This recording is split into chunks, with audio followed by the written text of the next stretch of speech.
शुक्राणु की अल्पता, स्पर्म काउंट कम हो जाता है। लेडीज को अंडा या तो बनता नहीं या पूरा नहीं बनता है, दोनों स्थितियां, जैसे लेडीज को ऐसे जेंट्स को भी प्रॉब्लम है।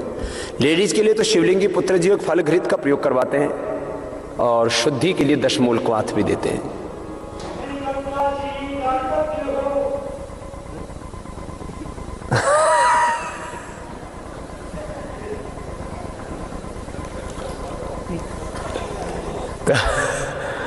वो कोई रिकॉर्डिंग चला चलिए,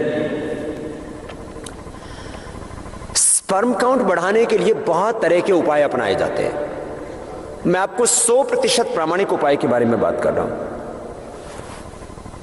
यौनामृत, चंद्रप्रभा, शिलाजीत रसायन, ये तो गोली खाने के तौर पर, जो इसमें पुस्तक में भी लिखी है, आपको कोई भी पढ़ सकता है। अब पाउडर के तौर पर अश्वगंधा, शतावर, सफेद मूसली, कौच के बीज, ये 4 चीजों का पाउडर दे दीजिए। ये आजकल बहुत प्रॉब्लम हो रही है, जब से फर्टिलाइजर्स का ज़्यादा प्रभाव हो रहा है तो इनफर्टिलिटी की प्रॉब्लम ज़्यादा बढ़ रही है और स्ट्रेस भी इसमें एक कारण है। एक तो फर्टिलाइजर, एक स्ट्रेस मेन कारण है।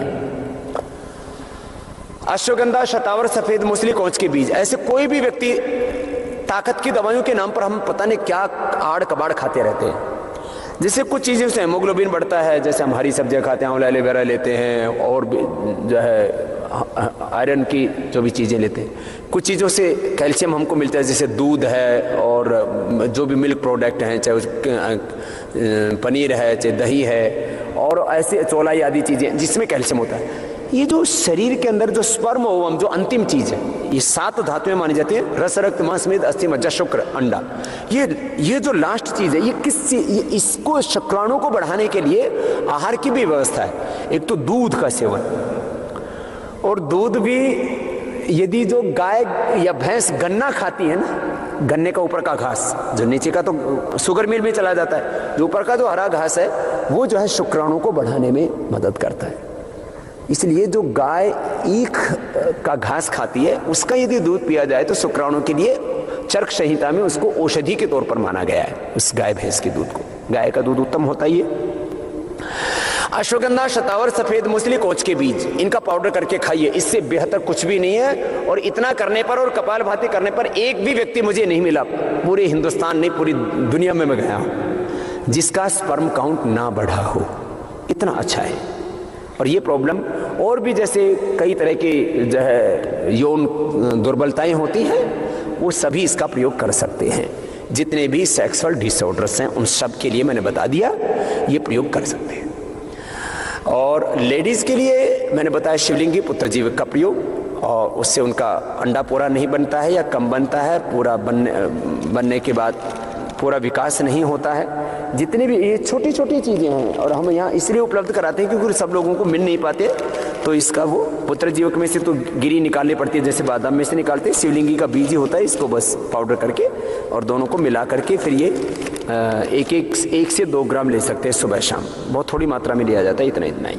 इससे ज़्यादा लेने पर फिर पेट साफ होने लगता है इससे। खैर, ये बात मैंने बताई लेडीज और जेंट्स दोनों के लिए ही। अब इसमें अब 2-3 चीज़ें और इसके साथ की बातें बता देता हूँ। अन्य जितने भी रिप्रोडक्टिव सिस्टम की जो प्रॉब्लम है, जैसे लेडीज को ट्यूब बंद हो जाती है, क्या करें? कपालभाति करें। मेरे पास पूरी रिपोर्ट्स हैं, अब तो इतने ज़्यादा हो गए थे तो अब मैंने रखने भी कम कर दिए। दोनों ट्यूब बंद, भावनगर में मैं गया हुआ था, वो माँ जो है अपनी दोनों बंद ट्यूब वाला वो पूरा रिपोर्ट लेकर के आई, और साथ में उस पहली बार जब मैं गया था तब उसको 7 या 8 महीने का गर्भ था, और दूसरी बार गया तो बच्चे के साथ आई। बोले बाबा जी, मैंने तो कभी नहीं सोचा था, दोनों ट्यूब बंद हो गई थी। और ऑपरेशन के बाद भी कई बार गड़बड़ हो जाती है। तो कपालभाति से ट्यूब खुल जाती है, जैसे हार्ट के ब्लॉकेज खुलते हैं ऐसे ट्यूब खुलती है, बड़ी बात है। और ये 1-2 का नहीं, ऐसे सैकड़ों हजारों केस हैं, ट्यूब खुल जाती है। दूसरी एक बड़ी बात, तो लोग ट्यूब के लिए तो ऑपरेशन भी करवा लेते हैं, वो किसी का कामयाब होता है, किसी का नहीं होता। तो पहले ये करके देख लो, इसमें तो कोई नुकसान वाली तो बात ही नहीं है। ना हो तो लास्ट ऑप्शन रख लेना उसको। अगली बात, पॉलीसिस्टिक ओवरीज, इसको अंग्रेजी शॉर्ट में बोला जाता है पीसीओडी की प्रॉब्लम। ये पॉलीसिस्टिक ओवरीज ऐसी प्रॉब्लम है, इसका कोई इलाज नहीं है, फिर वो मां नहीं बन सकती बेटी। कपालभाति करने से पॉलीसिस्टिक ओवरीज अच्छी हो जाती है। इसका सबसे पहला एक्सपीरियंस मुझे एक बहन ने बताया जब मैं नैरोबी गया हुआ था। जब मैं अमेरिका से वापस लौट रहा था तो एक मोनिका बहन जो फ्लाइट में ही एयर हॉस्टेस का सर्विस करती थी, बोले बाबा जी मुझे तो 9 महीने बीत जाते थे, पीरियड ही नहीं होता था, साल बीत जाता था, दवाई लेने पर ही पीरियड होता था। मैंने कहा बेटा क्या था? बोले मुझे ये पॉलीसिस्टिक ओवरीज का प्रॉब्लम था और बाबा पहली बार मिल रही हूँ फ्लाइट में।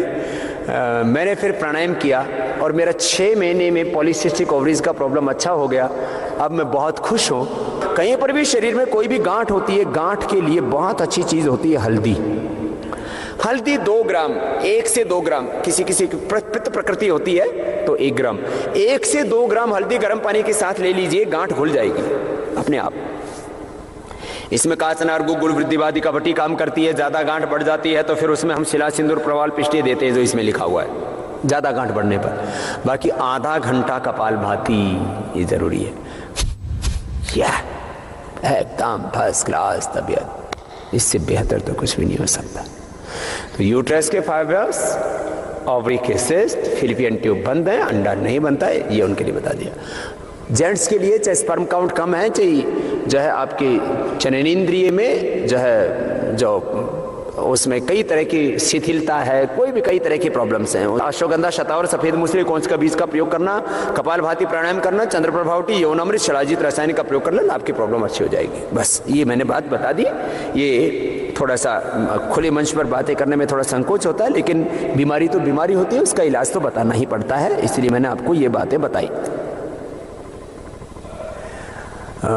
इसमें कारण कई होते हैं, जैसे मैंने कहा स्ट्रेस इसमें एक कारण है, फर्टिलाइजर्स का प्रयोग, अब उससे तो आप बच नहीं सकते, अनाज तो वही खाने पड़ेंगे सब आपको। बाकी इसमें कोई खास परहेज वाली बात नहीं है। बस हर समय उत्तेजना वाली चीज़ों से दूर रहा करें।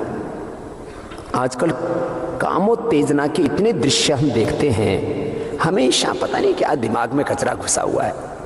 तो थोड़ा सा अपना मन भगवान में लगाओ, अपना मन माता पिता की चरणों में लगाओ, गुरुओं की चरणों में लगाओ। ज़्यादा कामोत्तेजना से फिर हमारे शरीर की शक्ति बाहर बहती रहती है।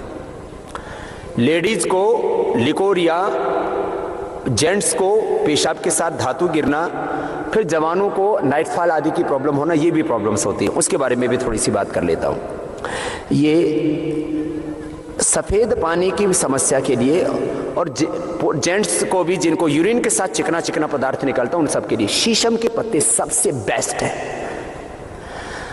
दरअसल हम शीशम के पत्ते बोलते तो लोगों को लगता है तो झाड़ है, अरे वो झाड़, आप उसका हम पाउडर करके आपको 1000 रुपए का उपलब्ध कराएं तो खा लोगे। अब ऐसे बाबा जी बता रहे हैं तो सोचते हैं पता नहीं इससे क्या होगा, इसी से होगा।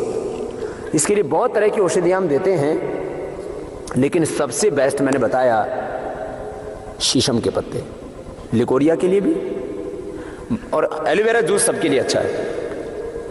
माताओं बहनों को माहवारी की कोई भी प्रॉब्लम है, एलोवेरा उसको ठीक कर देता। मैं पहले बता चुका हूँ, एसिडिटी के लिए, माहवारी के लिए, डायबिटीज़ के लिए, अर्थराइटिस के लिए, और एलोवेरा से बेहतर कुछ भी नहीं है। हड्डियों का पूरा मेटाबॉलिज्म इससे अच्छा हो जाता है।